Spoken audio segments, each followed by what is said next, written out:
Hello friends, जय श्री कृष्ण। आप सभी का हमारी यूट्यूब चैनल पे हार्दिक स्वागत है।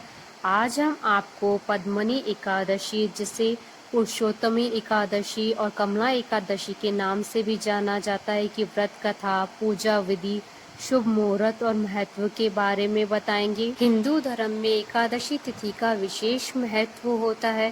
प्रत्येक वर्ष में 24 एकादशी होती है, लेकिन अधिक मास होने की स्थिति में एकादशी की संख्या 26 होती है। पुराणों के अनुसार जो व्यक्ति एकादशी करता रहता है वह जीवन में कभी भी संकटों से नहीं घिरता है और उसके जीवन में धन और समृद्धि बनी रहती है। एकादशी तिथि का संबंध भगवान विष्णु से होता है। एकादशी तिथि को जो भक्त विष्णु सहस्त्र नाम का पाठ करता है, उसके घर में धन धान्य और सुख समृद्धि बनी रहती है। अधिक मास में पद्मनी एकादशी के व्रत का बड़ा महत्व है, जो भगवान विष्णु को समर्पित माना जाता है। 18 सितंबर से अधिक मास शुरू हो चुका है, जो कि 16 अक्टूबर तक रहेगा।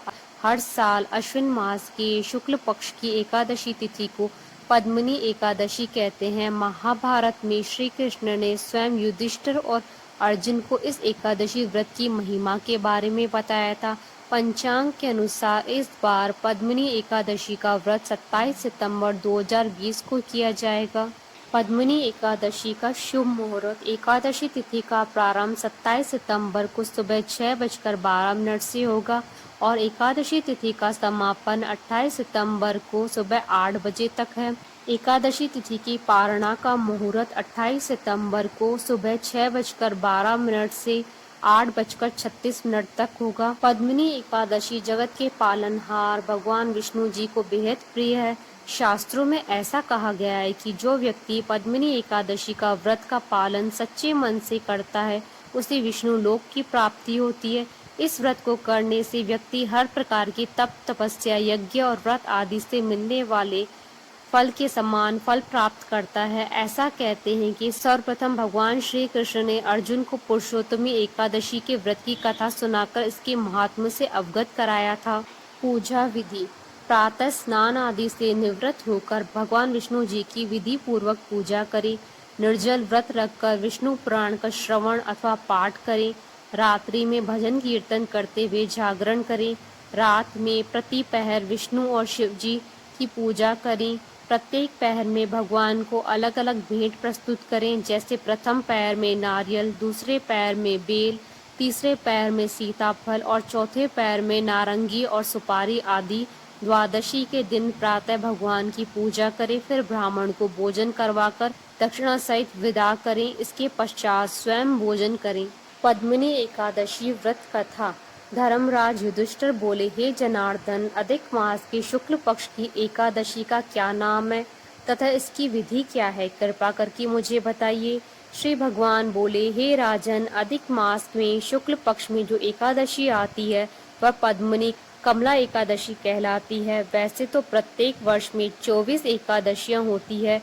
जब अधिक मास या मल मास आता है तब इनकी संख्या बढ़कर 26 हो जाती है।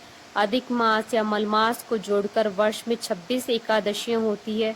अधिक मास में 2 एकादशियां होती है, जो पद्मिनी एकादशी शुक्ल पक्ष और परमा एकादशी कृष्ण पक्ष में जानी जाती है। ऐसा श्री कृष्ण ने अर्जुन से कहा। भगवान श्री कृष्ण ने कहा कि मलमास में अनेक पुण्यों को देने वाली एकादशी का नाम पद्मिनी है।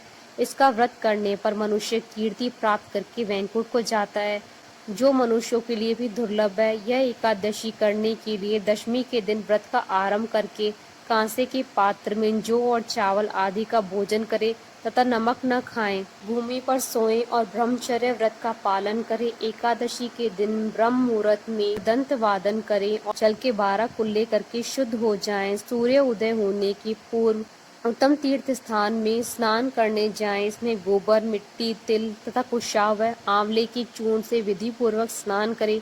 श्वेत वस्त्र धारण करके भगवान विष्णु के मंदिर में जाकर पूजा अर्चना करें। भगवान श्री कृष्ण बोले कि हे युधिष्ठिर, अब मैं पद्मिनी एकादशी की कथा कहता हूँ, जिसे ध्यान पूर्वक सुने। हे मुनिवर, पूर्व काल में त्रेता युग में हे नामक राजा के वंश में कीर्तवीर्य नाम का राजा महिष्मतिपुरी में राज्य करता था। उस राजा की 1000 परम प्रिय स्त्रियां थी।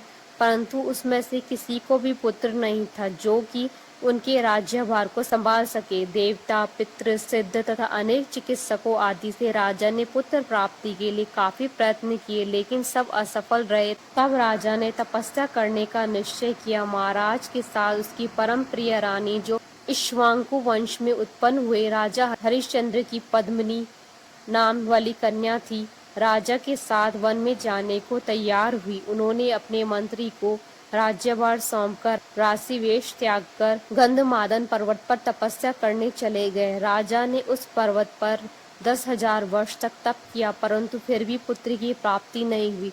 तब पतिव्रता प्राणी कमल नयनी पद्मिनी से अनुसुईया ने कहा, 12 मास से अधिक महत्वपूर्ण मलमास होता है जो 32 मास पश्चात आता है। उसमें द्वादशी युक्त पद्मिनी शुक्ल पक्ष की एकादशी का जागरण समेत व्रत करने से तुम्हारी सारी मनोकामनाएं पूर्ण होगी। इस व्रत को करने से भगवान तुम पर प्रसन्न होकर तुम्हें शीघ्र ही पुत्र देंगे। रानी पद्मिनी ने पुत्र प्राप्ति की इच्छा से एकादशी का व्रत किया। वह एकादशी को निराहार रहकर रात्रि जागरण करती। इस व्रत से प्रसन्न होकर भगवान विष्णु ने उन्हें पुत्र प्राप्ति का वरदान दिया। इसी व्रत के प्रभाव से पद्मिनी के घर में कार्तवीर्य उत्पन्न हुए, जो बलवान थे। उनके समान तीनों लोकों में कोई बलवान नहीं था। तीनों लोकों में भगवान के सिवा उनको जीतने का सामर्थ्य किसी में नहीं था।